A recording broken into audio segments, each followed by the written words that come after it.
Okay, so after many days of trying to figure out why my my doors don't unlock, none of them do, nothing works. I've been testing all this bullshit here,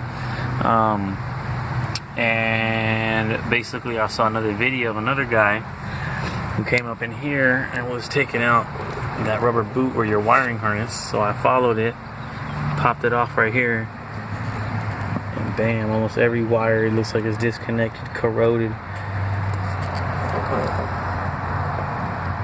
There's some boo-boo juice on it. So we're gonna fix that.